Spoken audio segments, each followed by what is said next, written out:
Welcome into Duval Daily, presented by GenJag.com. I'm Jordan Alugo. Thanks so much for tuning in here on Friday, February 14th. Happy Valentine's Day to all of y'all out there, for those who celebrate. So, Jaguars GM search, it's hot and heavy, and there's been some news about interviews. They're doing Zoom interviews this week, and they will continue through the interview process next week. According to a source inside the building, they will have in-person interviews for their finalists next week. And there's likely or possibly up to 4 finalists that they will select outside the building, and then likely Ethan Waugh as well as a finalist from an internal candidate standpoint, according to my source inside the building. And looking at this, the Jaguars have had an expansive search, right? They have been looking in a lot of different places for their potential GM, interviewing a lot of different names. So you talk about the names that they have already formally announced that they've completed interviews with. San Francisco 49ers Director of Scouting and Football Operations, Josh Williams. Josh Williams was the first interview that they completed, and Williams is someone who's been with the 49ers since 2011, actually came up under Trent Baalke and worked with Ethan Waugh for a long time.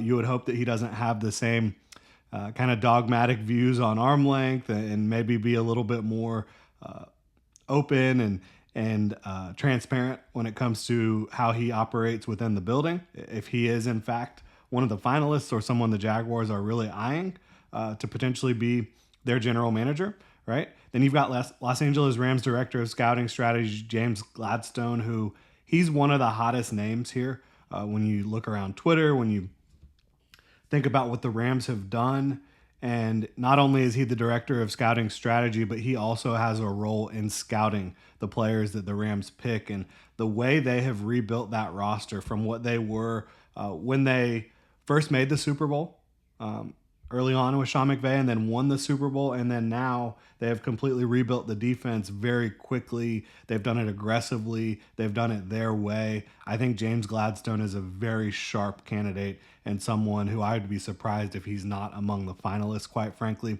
You've got Cincinnati Bengals senior personnel executive Trey Brown. Trey Brown has a really strong background overall. He, like many, has ties to Philadelphia, but before getting with the Bengals, he went and he did the AAF for a year and the XFL, and he was like the top executive for a couple different teams in those leagues, and those teams had some success, right? Obviously, neither of those leagues lasted in their initial foray there, but I think that Trey Brown certainly has a strong resume. Lately, the Bengals drafts have not been as fruitful, but he's someone to keep an eye on. Buffalo Bills Director of Player Personnel, Terrence Gray, another guy with a really strong background. Minnesota, Kansas City, former player in college. Terrence Gray with the Buffalo Bills. I think that they've done a really good job shoring up that offensive line, surrounding Josh Allen with talent. They're one of the most competitive teams in football, bar none. And so Terrence Gray has completed his interview with the Jacksonville Jaguars as well. New York Giants Assistant General Manager Brandon Brown. This is still a tough one for me. I do think he's smart. Obviously, he's a lawyer. He's quickly risen up the ranks as a executive. I have a real hard time with the Saquon Barkley situation. I know it's not his direct decision, but they prioritized signing Daniel Jones over keeping. Like, you have to have some foresight when you sign Daniel Jones. If you say, we're going to sign Daniel Jones, and that's going to make it difficult for us to bring back Saquon Barkley and Xavier McKinney, 2 guys who absolutely went crazy in their new spots, Philadelphia and Green Bay respectively, that's a tough foil for me. And the way they have operated is just kind of odd. And maybe that's completely on Shane, right?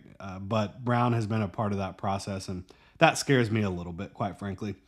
Former Tennessee Titans general manager John Robinson, that's the name at the very bottom of my list. They completed their interview with him. I mean, he's the only one that has been a general manager in the NFL. He's the only retread, if you will, amongst these candidates. So when I look at John Robinson, I say, he did help build a Super Bowl champion.